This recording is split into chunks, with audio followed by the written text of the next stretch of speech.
crush countered, and a big lead now for Brian F, although Smug has a lot of bar. Look at that V meter coming in. He's got it now. Brian F is extremely dangerous. If he finds one hit, that's definitely it. He got it! Throw, and that is that. Brian F 2-1 over Smug. And Brian F. Oh, did you see? Okay, all right. I was about to say he's treating it like no big deal at all, but yeah. that little wink there was. He played it so cool. The hint.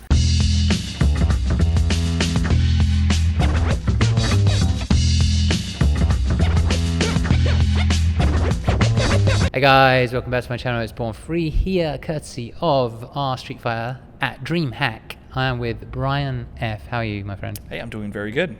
I'm good, glad to hear it. Now, you are like one of the top, I think you're one of the top, known as one of the top Street Fighter streamers out there, right?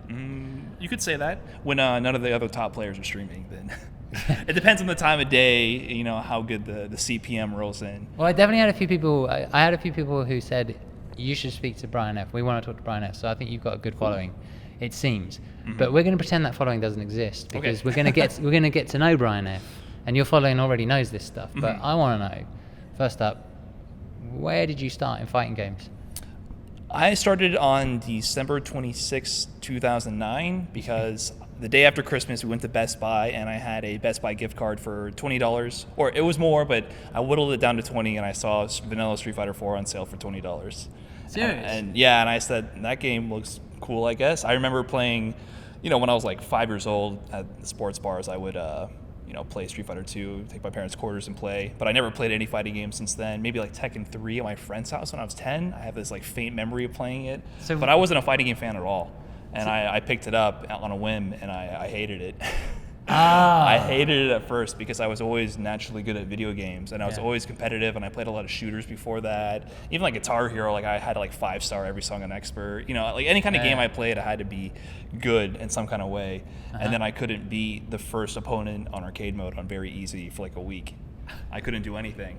Oh my god, that's amazing. So that's hilarious. Yeah, so it frustrated me so much. I like would toss the game aside and then I would see it on my shelf like, I gotta get good.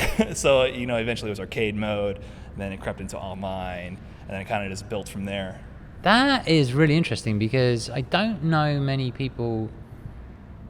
That's really interesting because most people that I interview or speak to or know sort of grew up with fighting games in a way where that would never be, they would never go into arcade mode and be like, I can't beat the first character. It was rough. I think the first time I played it too, it was Zangief. So CPU Zangief for the first time I ever experienced a fighting game was rough. Like I didn't understand what a command grab was and why it was suddenly appearing and why my life bar was depleting so fast. Oh my god. So neutral jump.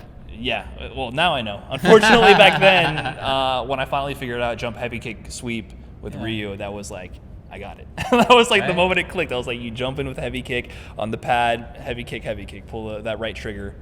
Yeah, it's just like, it's so funny when it's like such a simple, when you figure out it's a simple solution. But like, actually 2009, you could have found it out on the internet, but like back in my day, you had to just figure it out. Yeah, that was part of like the evolution of it is that I started to find online resources. So I had a friend, Brandon D'Souza, he goes by like Cylinder sometimes. I don't know. He plays fighting games, but he always enters a random name in tournaments. He's one of those. He doesn't like care for having like a profile out there. He just plays. We were friends in middle school, and then like we reconnected on Facebook years later after we went to different schools. And I mentioned I was playing Street Fighter 4, and he told me, "Oh, I play that game a lot." And I was like, "Oh, cool." He's like, "Yeah, like I go to offline meetups and I meet with people, and they go to tournaments, and there's like a scene out there." And I was like, "What?"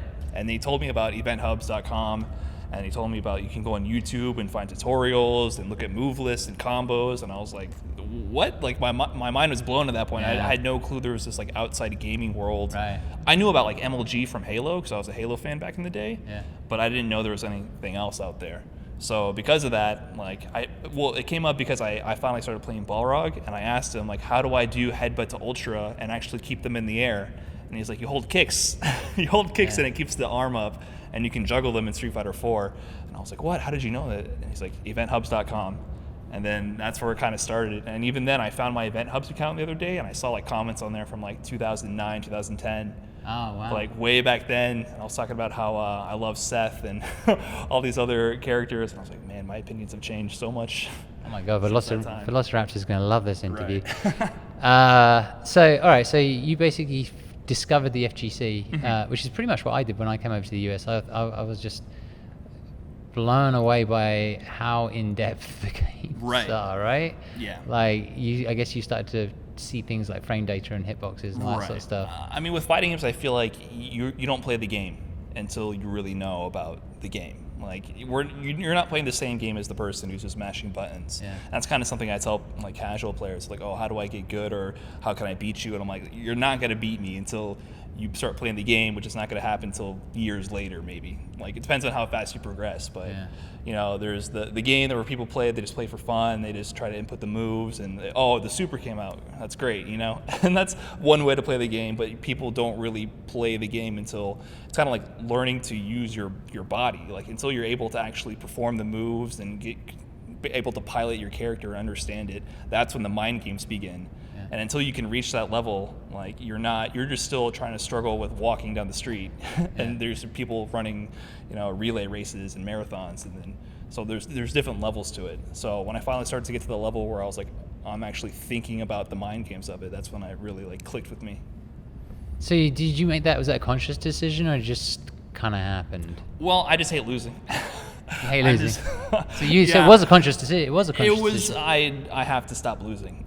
It was one of those kind of decisions. But it was definitely like because you have to be quite studious, like in order to do that. So you had to make a decision. Right. I mean, I was willing to practice and, you know, put in the effort. And when I learned about like the offline scene, I would go to meetups and try to ask questions. And then they would tell me, you're doing this wrong, and I'm like, what words were you even saying? Like, they would use all this lingo that I hadn't heard of before, and I would just try to pick things up as I went. And yeah, I would watch a lot of videos. I mean, it wasn't until later that I became more of like a frame data junkie, even more so in Street Fighter V. But I still had that kind of like studious mentality, and I would definitely like watch a lot of top players and pick up techniques from them. Okay, yeah, you watch a lot of videos as well. That's awesome. So Street Fighter 4, how far did you get with Street Fighter 4? You were attending tournaments with Street Fighter 4? Yeah. And were you doing like how well were you doing with that game? I was the guy who like maybe would cause an upset in pools. It's kind of like the same thing now, to be honest. I feel like I'm a bit better now in Street Fighter V, but like 2013 is when I started to be more competitively relevant. Like in the Florida scene, I would get like top 5 at like our, you know, the Orlando CEO monthlies where all the players would come out, and there would be like Flash, Tampa Bison, Knuckle Dew was there. And like those guys were the people who like, you know, shut it down for me. I've been able to beat Knuckle Dew in tournament once and like Tampa Bison before, but it was never like, they were definitely better players than me then and still now. And then I would be able to go to CEO in final round because I went to University of Florida. So I didn't have money to travel or time, so I could just, you know, get a car ride to Orlando, which was like 2 hours south or 4 hours north to final round. And I would always get to like losers finals in my pool. I made it out to top 32 only once, and that was the year 2013 I beat K-Brad. And that was like the year he was actually like when he first got sponsored, just beat Infiltration at Seasons Beatings, I think it was. So that was like a huge win for me. Like that was like I was like, I actually just beat a top player. And you know, nobody knows or saw, but like I knew, and it felt pretty good. And then right after that, I had to play Flash Metroid, who's also from Miami, so we played all the time. And it was like immediately like, no, back in your place. So that was like the best I did in Street Fighter 4. So I could beat people in casuals, top players, but I was never consistent enough in tournaments to really make a splash. And when did the streaming start? Streaming started in like 2014, I believe. I forget the exact year. I always mix it up, but basically it was just one winter break. I had like a mediocre laptop, which was better than my really bad laptop beforehand, so it felt very powerful, and I was like, maybe I can run Street Fighter 4 on this thing. And then I was able to, and I was like, you know, maybe I could see like what OBS is. I heard about that for streaming. I was like, can I turn this on and see if I can like spit out game feed to the internet? And I turned it on and I set it up, and I was like, wow, this is working. Like I clicked on my Twitch name, and there a stream was, and I was like, oh, that's pretty cool. So I started like messing with it, and I didn't have a mic or a webcam. I just played music and played the game. And the game was really bad on my laptop. It was so much input delay because the laptop couldn't really handle it, but everyone on PC was like really free. So so I quickly like, I was just like grinding ranked, and I got to like top 2 Balrog or whatever, pretty high ranked on PC. So I just did that for a while. Eventually started using like a mic and webcam, and I would just stream for like 8 viewers max, you know, like If I had like 10, it was like a milestone. Yeah. And I just did that for a while until eventually the stream I would get like 20, 15 to 20, 30. It was building a little bit. I hit 50 one night. And then actually some viewers donated to let me get a capture card because I was always a 360 player because that's tournament standard. Yeah. So I was finally able to get a capture card and start streaming from my 360, and then it just grew from there. I just continued to do it through all of college, and then about a year and a half ago now, I graduated and I moved from Florida to Wisconsin, and then that was like around the time Street Fighter V came out. I moved in January, and then a few months later Street Fighter V came out, and just continued from there. And then it really started to take off once Balrog was finally released for Season 1. I don't know, I just kept doing it every day, try to keep a consistent You're the schedule. first Master Rank Balrog, right? I wasn't the first. Iwate was the first, and then Smug was second. I'm the third, so Oh, you're the third. a lot Okay. less prestigious, but yeah, they're all up there. I thought you were the first for some reason. I don't know why. No, I mean, I had a high ranked in Season 1. I got to like rank 11, like I peaked there. That's another thing I always find funny is people come into my chat room like, oh, what was your rank in Season 1 though? And it was Ultra Diamond, but my rank now is still like 11. It's just, there's point inflation. So it's funny that people try to point that out to me, like, oh, Season 2 Balrog is carrying your rank, which first of all, rank is so irrelevant to like anything. I think it's such a horrible metric to judge player skill by. But people like to bring it up, and I'm like, well, if you look at Season 1, the rank was still 11. It's just this point inflation. So yeah. Did you find the transition from Street Fighter 4 to Street Fighter 5 hard? Oh, it was horrible. I actually considered just quitting, like stopping having like any kind of competitive drive. It was miserable. Like I put in so much work in Street Fighter 4 towards the end. Like I was like grinding Street Fighter 4 to like the last drop, like until Street Fighter 5 really came out. And I always took pride in my execution. Like I was one of the few Balrogs besides like PR Balrog and R in Japan, ISOHR, who like really did the one frame link FADC loops, like really maximized damage from every scenario. Like I got really technical with it, which you didn't have to do with Balrog. It was just like nice. Like you could either choose to play him simple and get decent damage here, or really try to optimize and really squeeze every last drop you could out of him, which is something like I took pride in doing. And then after all that work, I go to Street Fighter V, and I'm just losing to like the worst players. Like players you can tell who like aren't thinking that much, which is just it's up to you at the end of the day. And I probably beat you. Yeah, maybe. I feel like everyone beat me. It was. I couldn't get out of like silver rank for like a month or so. Yeah. Like everyone had moved on to gold, and players I was beating all the time in Street Fighter 4 were like ranked, like way higher ranked, and I was playing ranked a lot to try to like get a feel for the game. Playing the Cali, and it was rough. Are you playing Nikali? Yes. Oh, okay. Oh, yeah. A lot of Boxer players started with Nikali. Yeah. They're both easy and hit hard, and Right. Right. Just Balrog things. Did something click for you that made you go, I think I know how to win at this game? I just dedicated all my like mental energy to figuring out how to stop wake up jab. That was like, I said I'm gonna figure out every single knockdown, what my frame advantage is from every single situation, what my options are if they quick rise, if they back roll, if they have a 3-frame armor, if they have a 4-frame jab. And that's when I started putting out a lot of YouTube tech. So I had some videos for Street Fighter 4 Balrog because I was doing media like Twitch and YouTube at the time.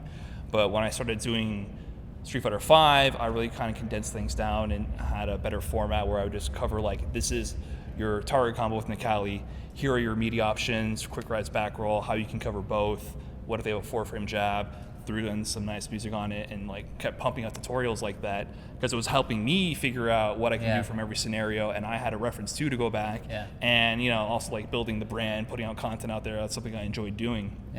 So that was like my goal was like, I need to know exactly what happens every knockdown, and if I eat a wake up jab, it's because I know I messed something up and not because I don't know the scenario. So I can be like, I messed this up, I should have done this, not I just ate a wake up jab and now I'm losing.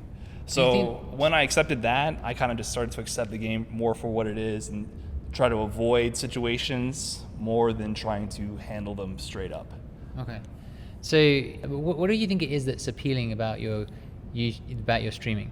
Because anyone who's good can stream, right? But like, I feel like not everybody's successful at streaming. They can be good, but it doesn't mean they're going to be a good streamer. Right. What makes a good streamer? I think for me, it's a lot about chat interaction because I brought it up about top players before. I don't know if it might sound a little offensive, but sometimes top players stream and it's not like a stream. It's gonna sound really bad. It's kind of like visiting an exhibition, like at a zoo, because there's like a glass wall between you and this amazing player, and there's literally no interaction occurring between you and the player, and you're just like, whoa, what's that? What's going on there? And then you watch them play, and then you leave. So they might have randomly a ton of viewers this day, no viewers that day, and what I also thought was funny is that some of them get partnered and they have very low like sub numbers. Because there's not like this personal connection between the viewers and the streamer. So sometimes some top players get a lot of viewers, but they have very low sub numbers, and like the actual support is kind of like not there. It's just people tuning in. So I think it comes down to a lot just like getting to know your audience. I mean, there's people who have been watching my stream for years, and like, you know, I know who they are. I mean, I might know them by like a fake Twitch name. I might not even be able to read their name. Sometimes it's just like a picture with a color, like whatever text color they choose, and it's like a picture in my head. But I know like what that name represents and their history with my channel and, you know, their personality. So I think that's a big part of it. Is just always making it a very consistent thing, like always having kind of like a schedule, always interacting with the chat, and just talking. Like, you need to talk. Some people just don't talk, and you know, some people just don't have the personality. Not that like I feel like I have an amazing personality. If I did, I feel like the stream would take off immediately. But you can't just do gameplay alone unless you have built a brand through like large tournament success. Like if you're trying to do it and you're like not the most well-known player, if you're not interacting with the chat, you're not going to get anywhere. Well, what I've seen from your chat is you tend to talk a little bit about what's going through your head. And it's really, what I found really interesting was how quickly you sort of are downloading, like, which I'm sure is true of every single good player. It's just you don't get to hear it or know it or understand it or like when I've seen you play people, it's like you instantly classify them. You go, this guy is going to tech all the time. It was the last video I saw. It was like, this guy's going to tech all the time. You know, or maybe he's not, but no, he's going to tech all the time. You know, like, is that like, can you tell pretty quickly? Do you classify people? Like, yeah, I do that, but if you're able to be classified very quickly, you're probably not like the highest level fighting game player, I think. So the ability to not be classified makes you a very strong player. And even sometimes if you know what they're going to do or how they're going to play, it doesn't mean you're going to be able to counter it. For instance, like Ada, like, you know he's going to do something crazy. You just don't know exactly when or where it's going to come, so you can't necessarily counter it. Or another one is like Tampa Bison. Like, I play sets with him online, and he destroys me, and I know what he's going to do. He's going to play very safe and footsie orientated, and I know exactly what he's going to do, but it doesn't mean I can necessarily counter it. So I feel like when you play ranked a lot, you run into archetype players. People have a very like narrow play style, and they can't adapt at all. And so is that a symptom of ranked? That people just get used to like winning? And I think it's just a symptom of being like a fighting game player who's not like at the highest level. I feel like you can get so far playing one way that you're not forced to adapt, and then you hit a wall. So a lot of players hit that. But they're probably pretty happy with where they are at. Maybe. I mean, maybe not. I'm sure they're not happy with losing, but it's not easy to change because I'm kind of an autopilot player myself. That's something I've always known about myself. It's been a huge issue, is adapting. So I can adapt to other players online when I can quickly realize what they're doing. But like for higher level opponents, sometimes it's an issue for me where I come out of the gate strong and they figure me out, and then I have an issue counter adapting. And you know what's going on. When they figure you out, you're like, I'm like, yeah, I got to figure it out. I can quickly recognize it. It's a very, like, it happens to me all the time, so I'm used to it. Actually overcoming, I let it like not affect me anymore because it happens all the time. Like I said, like last time I played Tampa Bison, I was up 3-0, and then I lost 10 straight. Wow. So yeah, I was downloaded, and just gotta try to look at it factually, like break down each situation, what you did right or wrong, move on from there. You can't let it get to you because it happens. So the streaming is helping you get out to more tournaments, and the fact that you're not in college as well, right? So we're going to see you at more tournaments. Do you feel like it sounds like you have actually played a lot of offline. Yes. Do you feel like you're constantly learning in offline?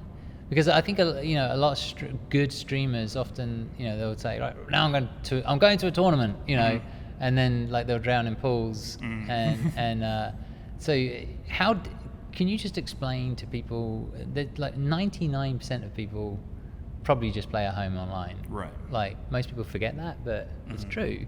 Can you put into words how different it is to play at home in your underpants, Right. or like in a situation that you can't control? Right.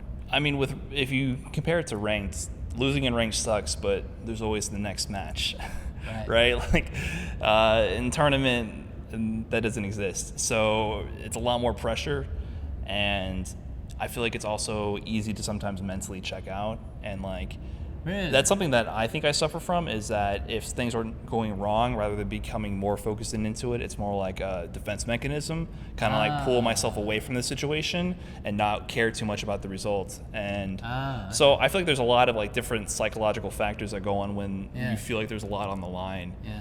And what about the environment? That's totally different, right? Yeah, it's completely different. I mean, there's people yelling. There might be people bumping into you while you're playing. You may or may not have audio. I might be using tap, and you have no clue what level I just threw out at you. Yeah, that's So it's a lot more hectic and crazy, and a lot more variables you can't control.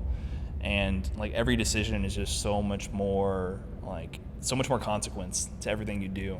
So do you feel like, so I guess where this question is leading is, do you feel like you are still learning a lot in terms of tournaments, or do you feel like I'm feeling fairly comfortable now? Right. Or like, what's the deal? Where do you feel like you're at with like tournaments? I think I'm pretty good at not being nervous going into a match. Okay. I don't put players on a pedestal anymore. Like, I understand that this player may be better or stronger than me. Like, if you look at just facts, this player That's performs huge. better. But going into it, I don't feel that nervous. It's more closing it. Right, the Momochi match, maybe? Yeah, so But that's a serious extreme. That's like, he's done that to a lot of people. Right, so it was kind of like I got tunnel vision while I was trying to close out the match. Like, I could seriously feel my vision closing in. Like, I could see less of the screen. Yeah. And what was strange to me, because like I said, I wasn't nervous going into it. It was just I got to play Momochi, like, we'll see if I beat him. And so that I'm still trying to get the hang of.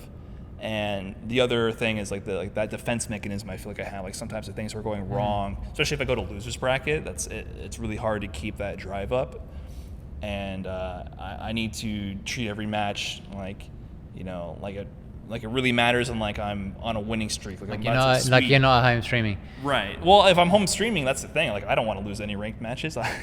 Losing to a platinum ranked player. But you just said to me like you can go to the next match. That's true, but I feel like there's an immediate salt level that's associated with losing 200-something points to a platinum player that is actually a bit more motivating than losing like one tournament match, because in a set, like, you can win 2-1 in a set and you win the match, but in ranked, like, you lose one match and it's like I might as well have not played for the past 4 hours winning every game. So there's a difference in like it's hard to compare them, because like I said, sometimes you're losing and it's like, just accept like defeat. Like, I feel that mentality every once in a while. Yeah.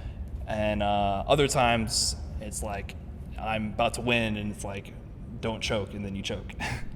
So there's a lot of psychological things that I'm still like trying to working on the handle on. That's why I'm trying to go to more events and get more experience. Yeah. So you think maybe the answer is just a case of like just pushing through it, and just keep doing it. Just keep playing. I mean, what else can you do, really? You can think about it. I have no idea. Yeah. Like, that's what I'm asking. You can see a therapist. You can see a hypnotherapist or something. I don't know. Who knows? But yeah, I think probably that's the answer, is to just keep playing. I think in general, a lot of people don't really understand the difference between playing at home in your bedroom with the perfect environment, perfect air, perfect seat, perfect distance from screen. Everything is in control. Yeah. The angle of the screen is so huge to me. I'm always like fighting with the opponent, like, do you mind if I rotate this a little bit? Can you scoot over? Can I get like more centered? So there's a lot of factors like that are hard to control. I mean, even getting to that stage, like, you turn up to a tournament, like, you're probably so scared when you first go, you don't even think about that I have an opportunity here to change the environment around me. Right. That's interesting. All right, so we talked a little bit about you picking up 26th of what was it, December or November? The day after Christmas. 2009. 2009, right. All right. What I wanted to understand was we know that you played Balrog in Street Fighter 4, but why did you play Balrog? I would win more when I played Balrog. That's it. That's So simply it. I played Ryu, and then I tried messing around with the characters, and then Balrog I would win more. I mean, when you're a complete beginner, mashing heavy kick with Balrog is like the greatest thing ever. Heavy kick, sweep, you know. So I kind of just picked him up, and then I've just stuck with him ever since. Fair enough. That makes sense. So you said you didn't like losing, so Right. I mean, I played with other characters from time to time. I mean, you know, Balrog was kind of a struggle when you got to a higher level in Street Fighter 4. There were a lot of really messed up matchups, so I would still play like Evil Ryu. I played with like really cheap characters. Yeah. Evil Ryu, Seth. I picked up a Pocket Yun. You know, I would play those like blow off steam and like force people like, now you're gonna deal with you know, my BS instead of me trying to like control. Because for viewers who don't know Street Fighter 4, Balrog was a much different character back then, and he was more about like footsies and control, which is what I like doing, like controlling the pace of the match. But it was really hard to do when the meta evolved. So I played other characters too, but always came back to Balrog as my main. But what about now? Do you have a secondary? No, I haven't touched Nikali. Street Fighter 5 just it's not as fun to play other characters because I feel like it's so much easier to lose out of nowhere. Yeah. Like it's not even fun to me to pick up a different character. Like no other character really appeals to me. So Balrog is a cool character in Street Fighter 5. Like I feel like he has a lot of options and a lot of variability in how he plays, which I think is lacking in a lot of characters in this game. Like Nikali is so boring. He's so straightforward, and like it's fun dunking on people and doing command grabs, and you know when everything works, it's cool. But he's so linear. Yeah, I think Nikali and Kami are sort of strong but linear. Yeah, very very linear. Apart from her twirly whirly air throw she has now. Oh boy. That needs to be removed. It's so ugly. It's not even in yet. Yeah. We'll see if it comes. So actually, I want to talking of things that are coming. There was a leak recently, which was Ed. Do you know anything about him? I know that he's supposed to be like Balrog's like child prodigy. That I remember in Street Fighter 4 story mode, he picked up some kid from Seth's. Yeah, of course, you would have known the story mode. Yeah, I actually played arcade mode back then. You know. Yeah. So that's all I know about him. I haven't looked or read about anything else. Okay, so no, you haven't thought about him. No, until he's like in the game and I have to start playing against him online and losing to him, I'm not really going to think too much about it. Whenever new DLC characters come out, it's more to me like being assigned homework. Right. That's kind of, like I'm kind of a Debbie Downer and a big pessimist. So like new content comes out and I'm like, oh great, there's more matchups I have to learn. Because at the moment you're just like, I'm going to stick with Balrog. I don't really care who comes out. Yeah, I mean I'm a Balrog player. Like that's just who I played for years now. So I'm not really looking to play anyone else. You wait till he gets nerfed. You wait till you lose that 25. Yeah. It's gonna be real rough then. I cannot wait till when you lose that 25. All right, so let's talk a little bit. Actually, just going to switch up because it's news week. It has been news week. I'm going to say last week because when you see this, it will be last week. But you know, Marvel. Any thoughts on Marvel? What you've seen so far? Interested? Not interested? Well, I really like MVCI like a lot. I don't play it competitively, but you know, I go into training mode from time to time, and you do? I really like watching the game. I like all the cheap teams, like Apology Man and KBR are my two favorite players because I like when they just don't let anyone else play the game. It's a lot more fun to watch that than have to play it. And I guess that's what Street Fighter 5 is punishment for all those years of me cheering them on. We kind of got like the same situation going. But so I really like MVCI, and I liked how I feel like as a product, it was like the best fighting game product Capcom has put out since Street Fighter 4, since I've been paying attention. Like it was the most polished, the most content, the music, the feel, the UI. Like there was just so much to do in the game, even if you weren't a fighting game player. Like my friends who didn't care at all about Street Fighter would play that game. They'd ask me to play, like, oh, you take the pad and play. And I was like, yeah, sure, like I'll play with you guys. Like they actually cared about this game. I thought it was a great thing. And now that I see MVCI, I'm told you I'm a pessimist, but you know, I have like zero faith in Capcom as a company, and it looks like a lot of reused assets. and barely upgraded like mobile game graphics. I will say it looks better in motion than the screenshots, but the fact that half the animations are like the same from UMVC3, like between MVC2 and MVC3, like those are two completely different games, and I really hate this whole like it's obviously like an in between, like it's not a new game. It's kind of like it looks like Marvel 3 remix, like or like the Street Fighter Cross Tekken of Marvel. Like they took characters from that game. There's a lot of the cast is overlapping already. The animations are the same. I don't like that it's like 2v2 and tag based like that. I wish there was assist. I like MVC3 a lot, and I kind of wanted something more crazy in that sense. And like the gems don't really do anything for me. Like I'm not too big of a fan of picking something that's like universal for a character. I kind of like the characters to have their own abilities and the creativity that comes with piecing together a 3-man team like that and the synergy that goes along with it. Because I feel like there's so much depth to Marvel, and it's so interesting as a spectator. Like I've watched it so much. Like I really enjoy watching Marvel, and I don't know. I mean, it could be a good game, and I do plan on playing it. Maybe not competitively, just for fun, just to see how it is. But as it is right now, I'm not actually impressed. I do like that Hulk's in it, though. Hulk's. Yeah, no, Hulk looks interesting. And I'm sure if Balrog's in there, you'd be pretty excited. Yeah, they need to make his air dash a punch. I've always been saying that. Just put Balrog in the game, and all his movements are punches. They all have hitboxes of some kind. Yeah. Do that. A dive punch. Just make him have crazy air mobility, but with punches everywhere. But kind of like Nova, I suppose. That's how I think he would end up. Yeah. Okay, so you're a big UMVC3 fan. You're a little concerned at what you've seen so far. Right. But you're going to give it a go. And yeah, I'm not going to pre-order. Or, you're not going to pre-order. I just feel like you just shouldn't do that. I just kind of hate the whole like gaming business, how it's run. With pre-orders and all of that. Yeah, we could have a conversation about that for days. So Trust me. I'm not a fan of the ethics of it, pretty much. I'm not either, but kind of is what it is right now.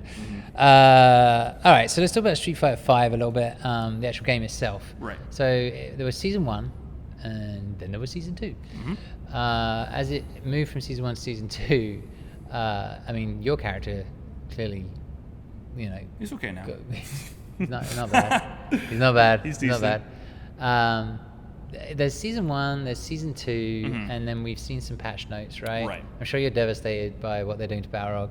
Unbelievable. I can't believe what they've done. I don't know how many times I can make this joke and get away with it.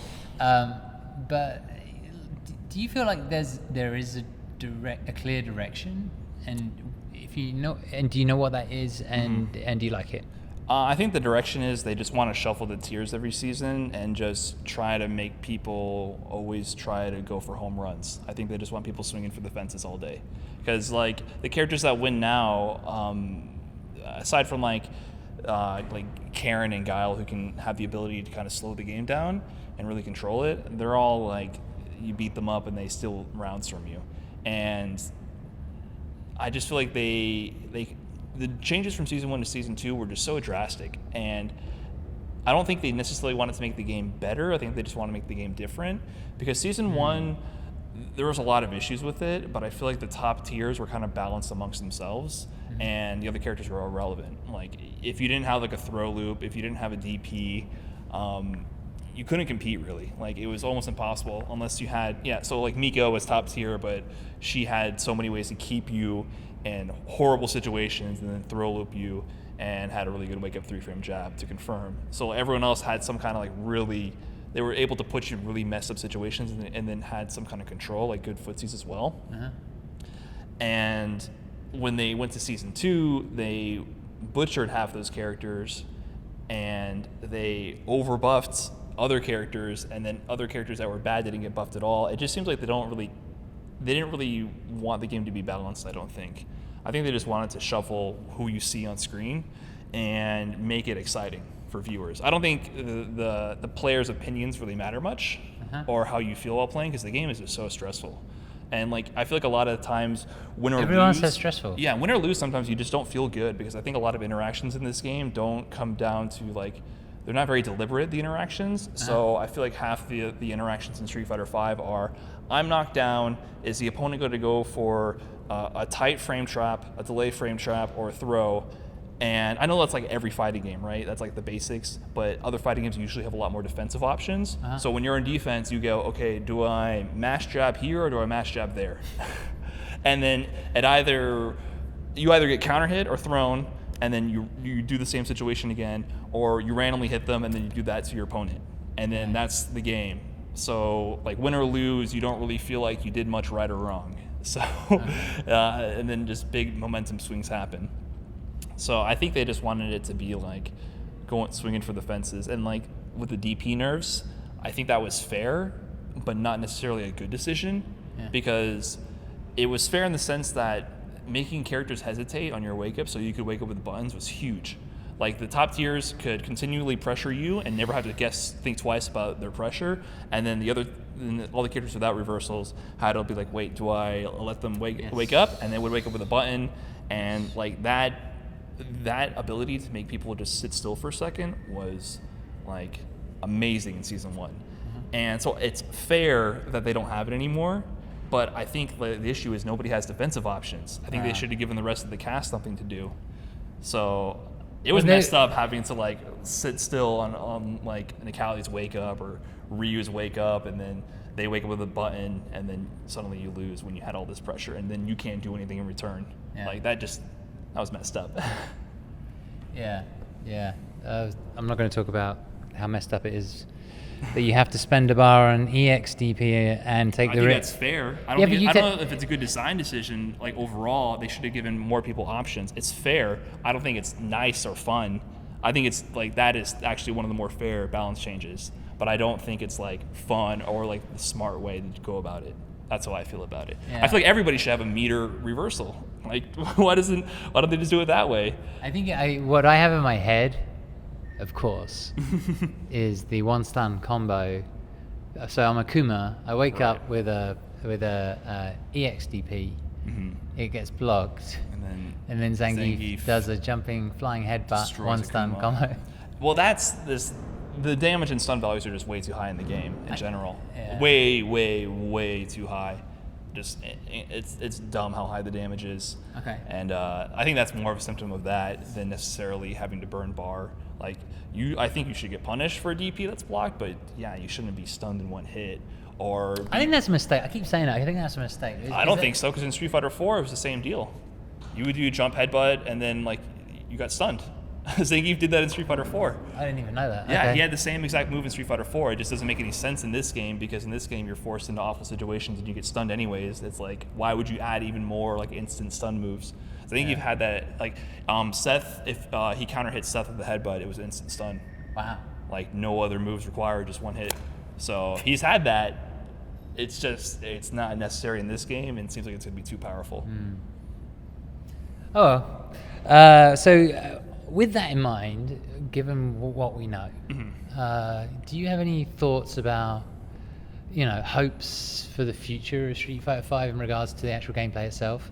Right. So do you want to see Balrog nerfed into the ground? Or do you, really. no, I'm kidding. But I mean, overall game, like, do you feel like if you were a game designer or something like that, like, do you have thoughts about, like, I would love to see the game go in this direction, or I'd love to see this game mechanic added, or do you have any thoughts on that? Yeah, so I don't have a clean answer, because I think the game kind of designed itself into a corner.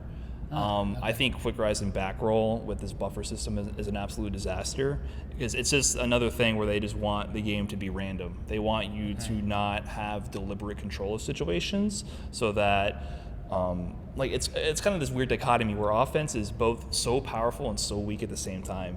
Because offense is so powerful that when you're in defense, you need to just quick rise or back roll and mash and hope you get away, so you can start doing that to the opponent. Yeah. So at the same time, your offense is so weak because you can't guarantee stopping the opponent from stealing a turn. Yeah. So it's this weird, like, nobody's in control at any point, and you both might lose at any moment.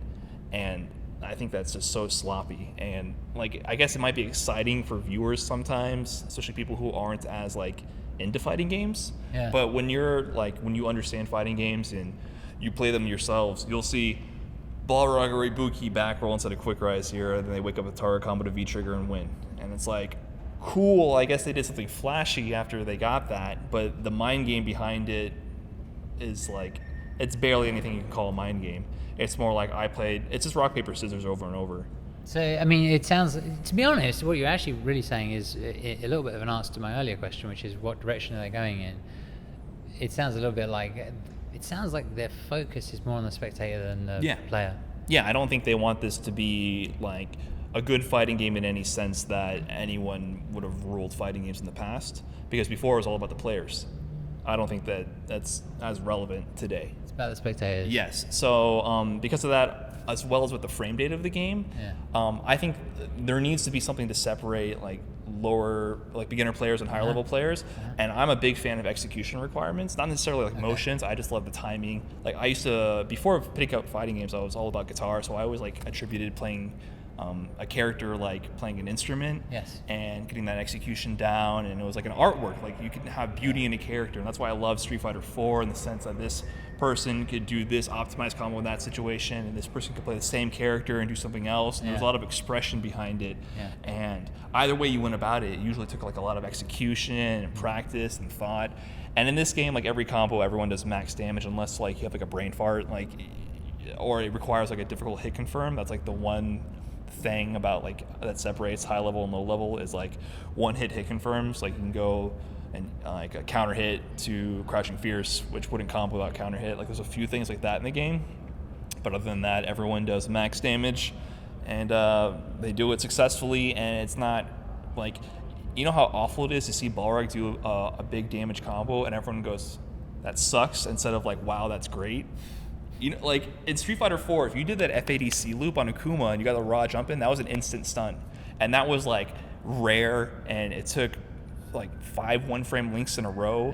And when I did it, like I knew how much practice I put into that, and I finally found the situation, and it was something that people would be like, wow, like you pulled that off, like that's so like unique and different, and like it shows like some level of mastery of the character.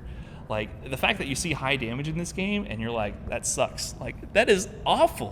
Why would you want a fighting game where someone does something rewarding and they're like, wow? Well, his V trigger is basically mash a bunch of buttons, right?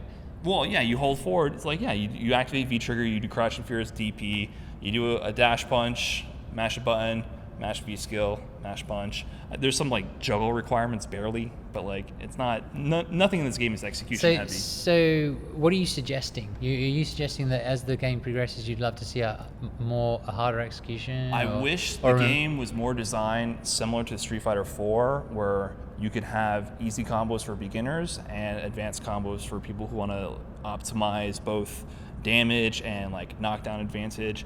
Some people argue that execution just kind of detracts from mind games or strategy, but I think it's a whole other like umbrella of strategy that evolves from that, because you have to decide on the fly, is it worth risking this to go for more damage? Should I go for this one combo route that gives me more damage but it leaves me less advantageous after? Should I go for the setup here instead? Or should I just play it safe and go for something guaranteed and then go back to neutral? I think there's a whole umbrella of mind games that develop, especially since you have to decide on the fly, like based on like your spacing, your resources. Like there's so much that goes into it that it's all in the head. It's not half of it. When you drop, it's not because you can't do it. It's because your head was trying to make a decision on the fly about what you should do, and that's when you drop. Your strategy wasn't there ready. Like you weren't like, in this exact scenario, I know exactly what to do. That's usually when drops happen for high level players. So I just think that they designed themselves into a corner, because even if they got rid of this buffer system and tried to add more combos, if you look at the frame data, everything in this game is a one-frame link. Everything, your jab to jab, your medium to medium, you're +5 on that medium punch, and you did a 5-frame medium. So it's a 1-frame link, but there's a 3-frame buffer that makes it easy. So even if they got rid of the buffer, suddenly you go from having the option to do a more advanced combo to having every combo be impossible for no reason. So there needs to be a balance. Like Balrog in Street Fighter 4, if you're a beginner, you would do jab, short, headbutt. If you're more advanced, you would do jab, medium, dash, straight, which is a 1-frame link. Like there was like small optimizations. So I think that was a really good character design, because you could play Balrog real basic and still be competent with him. Or you could try to like squeeze out and get more optimization out of him. In this game, there's no room for expression or growth or variety. It's just the way it's designed. If you look at the frame data, everything is a 1-frame link. Okay. So you'd like to see essentially you'd like to see the game develop in a way where there would be a requirement for, stronger execution or an opportunity to do combinations of moves which require higher execution. Some way to optimize so you did something special. Like, there's nothing special. Like, you make better decisions, I guess, to become a top level player in this game, and you know how to avoid horrible decisions, but there's nothing like, I feel like character wise that is special. Like when you touch somebody, when you get a hit, there's nothing special from player to player. So let me ask you, and I've heard that from a few other people. Let me ask you a question about the patch. It's been delayed. Right. Now they say it's been delayed because they discovered a few things and they want to work on a few things for CFN. Do you? I mean, we're just going to speculate here. Right. But do you think it's possible that they are doing a bit of a timeout and maybe going to look a little bit more at the balancing or some other aspects of the game, or do you literally think they're just behind schedule? I just think they're behind schedule. Like, this fantasy world where people live in, they think Capcom is delaying to put out more content. Is like, what are you drinking? What are you having? Because I don't understand how people have that kind of mentality at all at this point. If it happens, it happens. But I have zero expectations. It's kind of just how I am in general. It's not just Capcom. Like, I'm not just jaded by Capcom. I just don't really have expectations about things. So you can avoid being disappointed. And I have zero expectations from Capcom. And so they may do a patch, they may not. I kind of hate that they're doing a patch anyways, even though I don't think Season 2 is balanced very well. I hate the you patch just don't culture. want another one. Yeah, the patch I hate culture, patch culture. I think there's this whole NRS style culture that's developing. Poor old NRS. Yeah, because everyone calls it that. Well, it really just inspires. Like, if you follow the FGC on Twitter, it just inspires propaganda. Like, that's really what it is. Like, I think Street Fighter V balances politics at this point, because people will just make things up. But yeah, there is in general, there's this kind of meta game of I'm gonna somehow affect the next balance patch. I'm just sick of opinions, because we all know the game is kind of busted, but your opinions are irrelevant at this point, and you should just be looking to find answers for what's in the game. And I play Balrog, and I don't mind people thinking he's OP or anything. I get that. He's definitely overbuffed in this season, but people just make up frame data or make up combos or lie about tap, and I'm you could just download FAT, frame assistant tool. You can just look online, and these things that you're wondering about in your mind, you can confirm them with stuff, resources, and then go to training mode and see what you can do about it. Or you can just spread your half-checked facts on Twitter, and then have everyone this sucks. We definitely. And then it's this pitchfork, and everyone gets they're bring out the fire, and then they're just charging the castle. We're absolutely living in an age where if you say something confidently enough, people will believe you. Yeah. All right, let's switch it up a little bit. I wanted to ask you about your matchups. People are gonna laugh at this. I'm not allowed to say there any of them. Yeah. Do you have a bad matchup with Balrog? Yeah. Laura and Zangief for the worst. Yes, Laura was Idom was causing Smug a lot of problems for a long time. All of Balrog's matchups are winnable. It's just that Laura, you have a really hard time stopping her from charging her fireball. So because of that, she's able to put you in awful guessing situations way too often. So the matchup it can't be in your favor, because there's a lot of ranges where she starts charging, and you either, if she immediately releases, your buttons will catch because her box moves forward while she starts charging. But if she delay charges, you're just going to whiff in front of her. So then she whiff punishes you with the fireball and gets in. So there's a lot of situations where you're sitting there and she's charging up, and you're pressing every button you have and nothing is connecting. And then you also have no cross-up. I think that's something that's overlooked a lot. How, as a defensive option, a cross-up is huge. You have no way to jump over her while she's doing the fireball and hit her, because she'll release it, she'll move forward and jab you. On the other side. So you're kind of just forced to take your pressure too much. And when you're forced to guess over and over, it's not going to be in your favor. Okay, and the other character was? Zangief. Oh, yes. Zangief. Yeah, I'd heard this. Zangief's a tough one, right? He just flexes everything. It's improved in Season 2 because tap is throw invincible now, so you have a hard counter to command grabs. So if you guess a command grab, you can just do tap on wake up. PR Balrog, I just want to PR Balrog said the same thing. He said he was actually he actually has Alex is a pocket character to Right. deal with Zangief, and that's how Right. bad he feels it is. Yeah, so you can play at Footsie's range. You can't dash punch ever. Like, it's such a risk to dash punch because I can instantly get the vortex started for Zangief. And so you can play at Footsie's range with like standing fierce and crouching medium punch, but then you run the risk of a random towards fierce crush countering you. So because of that, you need to respect that range a little bit, and you can whiff punish that with like crouching fierce to upper with Balrog into EX dash punch, like huge punish. But because you have to hesitate, he might like randomly dash in or knee up and command grab you. So your options are limited, and it's hard to get out of his vortex. Sounds like you pretty much have the same matchup problems that every other Balrog player Yeah, has. I mean those are the big ones. I still think he struggles versus Mika. You just get Mika's so weird. you just No get one talks about loops. no one talks about Mika outside of like in tournaments. It's like you've got these Mika players winning tournaments, right? And then nobody talks about her in tier lists or anything. It's the weirdest thing. I mean, strong players are using her, so she can't like put you in unfair situations all the time. She kind of has to earn it a little bit more, which I think is like how a grappler should be. Like that's why I don't like Laura, because I don't think grapplers being top tier is good for a meta, because then everyone has to develop counters. Like characters like Zangief and I don't even think it's Dalsum, I think like they polarize the meta too much. Yeah. And they force counters, and that's kind of what happens when a character's like OP. Like then now people want to probably pick up pocket characters to beat Balrog. Yeah. So, but it really forces that when you have characters like grapplers and zoning like hardcore like Dalsum. Okay. So do you have any?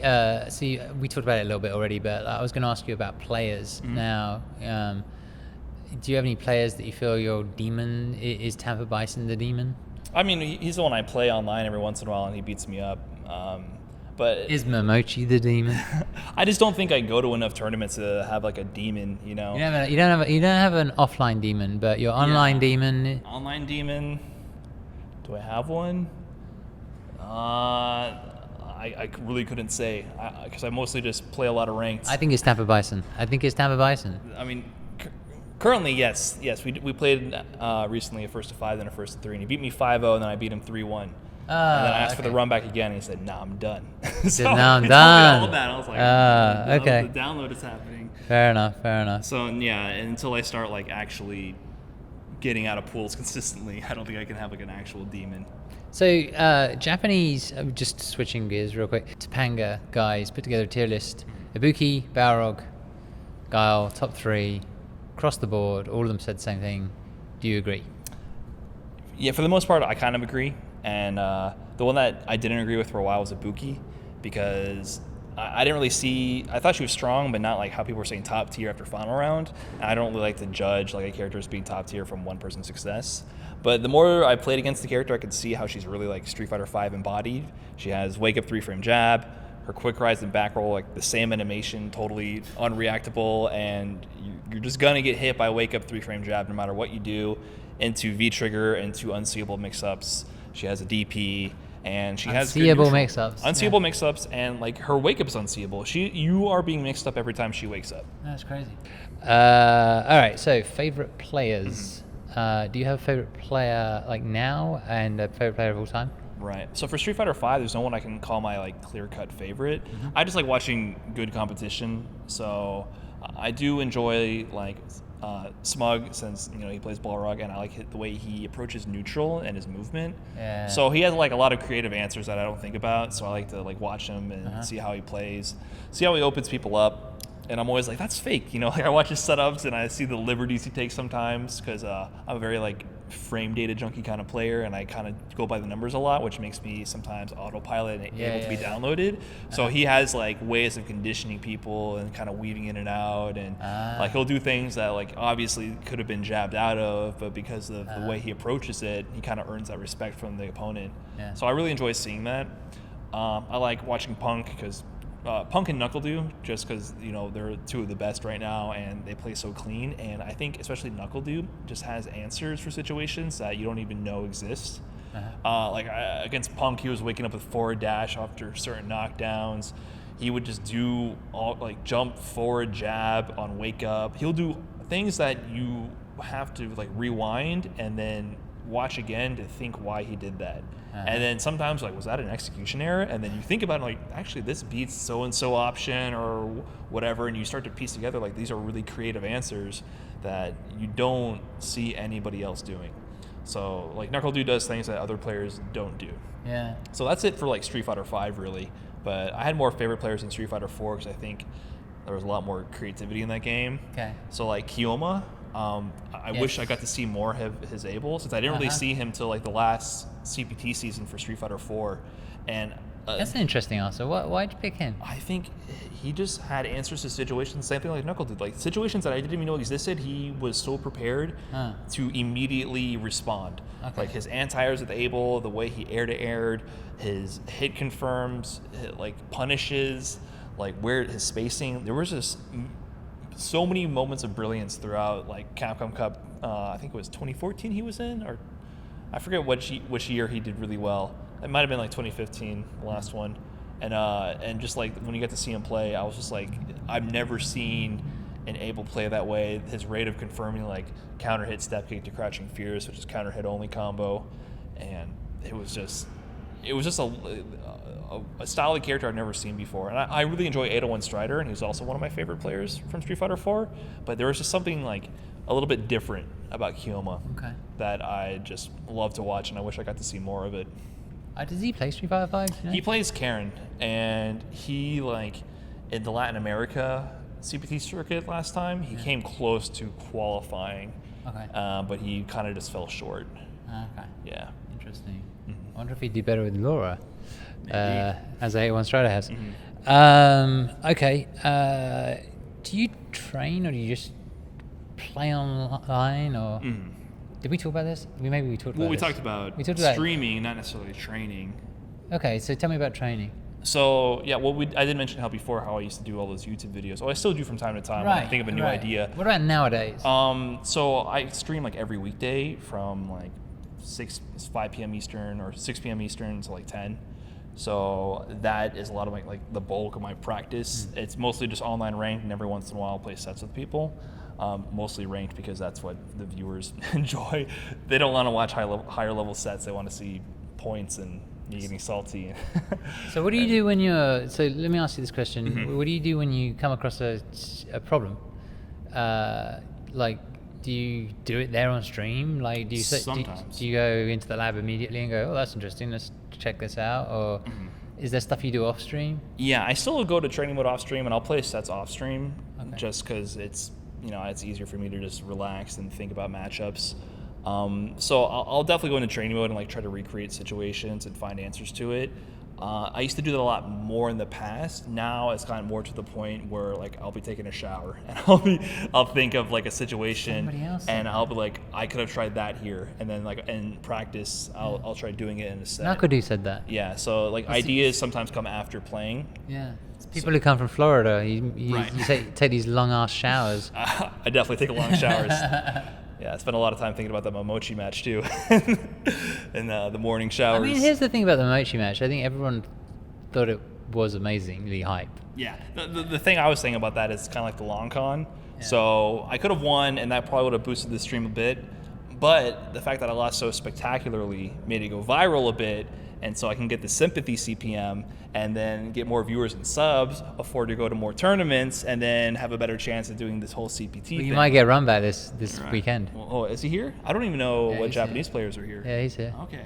Are you playing any other fighting games, or are you looking forward to any other fighting games this year? Tekken 7.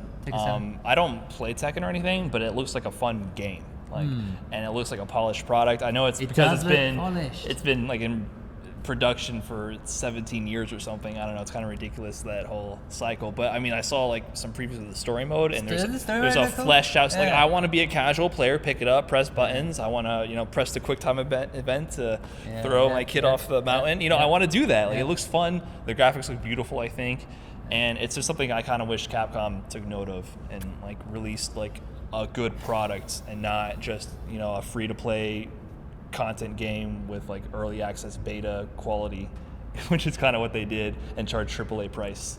They went in between on all of them. So yeah, Tekken 7 is what I'm looking forward to just enjoy. Wow. Everyone's heard my point of view on that stuff, so I'm there with you. Do you play other video games? Yeah, so the Dark Souls games I've been getting into, and Bloodborne. I still haven't finished Bloodborne. I keep it's like a long-term project I keep going back to in between Street Fighter and I still haven't started the Dark Souls 3 DLC, but I have Dark Souls 1 also downloaded on my PC. I haven't gotten around to it. So that's kind of like, I guess I should get a more relaxing game, because when I go from Street Fighter 5, I go to the Souls games to relax. So I do enjoy them a lot just because they're challenging, and I love the art style, and it's just a whole world to get into. And then other than that, I used to play like Super Mario Sunshine and try to speedrun that from time to time. That didn't last too long, but I enjoy like the GameCube generation games. So like Super Mario Sunshine, Wind Waker. I'll put on Wind Waker from time to time and play that. Great game. Yeah, it's just so nice to be able to go like square to square on that island map. And you get the sense of completion. It's so simple and fulfilling.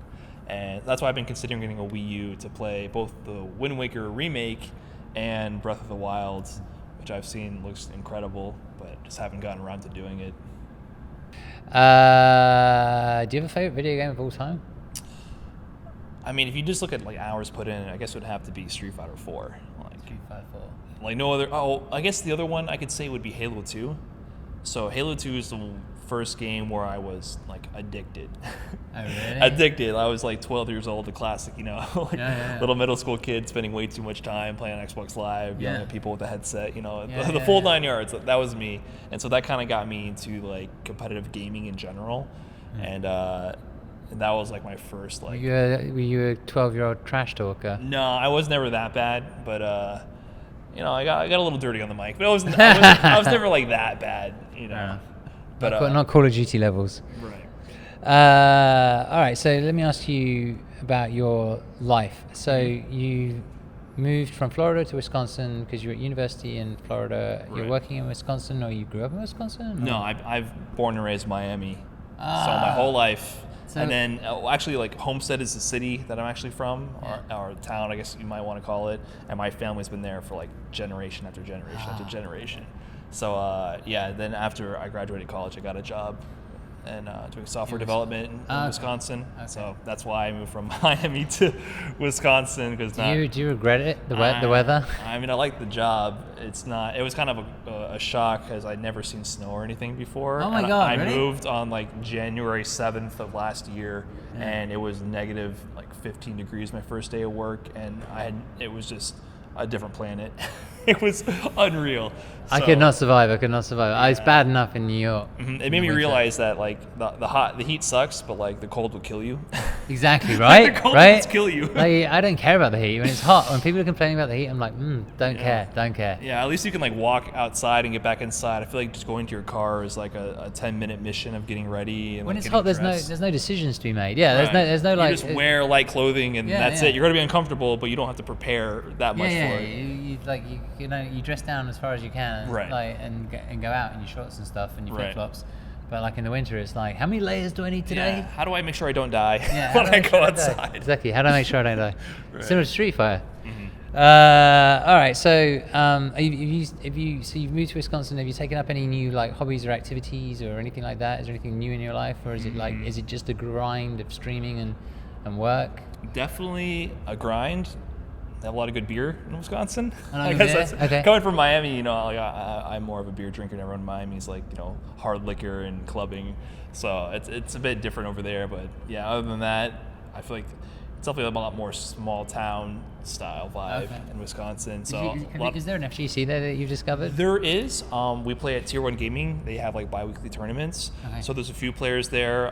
Because I'm Batman, he's this 15-year-old jury player who had our Red Bull, like the Red Bull Proving Ground circuit, and the one in Chicago, he recently got top 8 playing jury. That's really cool for him. He watches my streams. How old is he? 15. Yeah, it's funny when I first met him, I'm like, is he 15 or 30? Like he's one of those people who you can't tell the age. So I eventually found out, he's 15, high school student, and trying to level up in Street Fighter. And there's also I always mess up his name.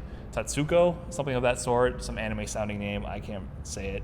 He plays Ibuki, and they've been leveling up recently. So when I first moved, it wasn't like that many people playing Street Fighter 5, but they've been showing up more and improving. So it's good to see. Well, that sounds pretty awesome. And that sounds like with you and this 15-year-old kid, like you might be able to battle it out and raise the scene. Hopefully, it's Wisconsin. always difficult. Like coming from Gainesville, where I was also trying to start a scene there, it's really hard to get people motivated to play. And like now that I stream all the time, And the weather sucks. yeah, and the weather sucks. So now that I stream all the time too, I'm like, okay, do I go to this weekly with 5 people there, or do I stream for a couple hundred people? Like what? On both, like what's best for me, and like I feel like also what's best for the community. Like it's kind of difficult to balance. Yeah, because you're becoming a pillar of the community now. Right. So. Like I feel like I kind of have a schedule that I feel like I need to follow, and sometimes I'm like, well, what should I put my effort into? It's very difficult to get people to come out and play consistently. I have a question for you about playing online. Mm-hmm. When it is lagging, when the netcode is bad, when there's rollback, what is the best tactic? You just complain. Complain and Just move complain. on. I mean, I'm definitely a complainer, but at the end of the day, like, you lost your points and you just keep playing. So, I mean, I guess it helps. Do you play in a different way, though? Do I play in a different way? That's really what I'm asking. You're forced to. You can't really play. No, I know, but like I'm So- saying, like, do you go, oh my god, it's a laggy match, I'm gonna do X? Well, I play Balrog, so I mean, I can just always do dash punches out of nowhere. I can fight lag with lag a little bit. Yeah, 'cause But there's no strategy. It's more just me just hoping for the best and going into Right. it. Yeah. Because usually for I know, like it used to be for the DP characters, it was like just DP a lot, Right. you know. I guess my strategy is more always set it to 5 bars and say ask to confirm the match, Yeah. because it will still throw you like 2-bar connections out of nowhere. So it's more, I call it hit confirming, because like I'll just be talking to the screen, I'll press start and A, and sometimes I'll do it on like a 3-bar. I'm like, oh, I didn't hit confirm that right, because you got to make sure to reject the lower bar connections and accept the high ones. That makes sense. Right. That makes sense. All right, we are finally done with questions, and you now know why I look at the camera weird, because the camera actually shut off a number of times during this interview, and everyone always asks, why do you look at the camera so weird? It's because I'm checking to see if it's still on, and the memory card ran out like 3 times, and battery ran out, and all sorts of stuff. So Brian here can confirm that that's why I look freaked out every time I look at the camera. Right. Last question is there anything that you wished I'd asked you, or anything that you wanted to add? No, I think I've talked enough at this point. Definitely, threw everything out there. So I am sorry for filling up about 5 of your memory cards, but I got pretty much everything out there. You spent my life editing this one because Right. it's going to be a long one. All right, cool. It's been a pleasure interviewing you. It's been a pleasure talking to you. Sorry. All right. And I wish you good luck this weekend. Thank you. And yeah, it's Friday today, so we're going to see what happens. And Right. by the time this interview comes out, you guys will know, which will be awesome. So we're just going to say goodbye to these guys. All right. Later, guys. Bye, guys.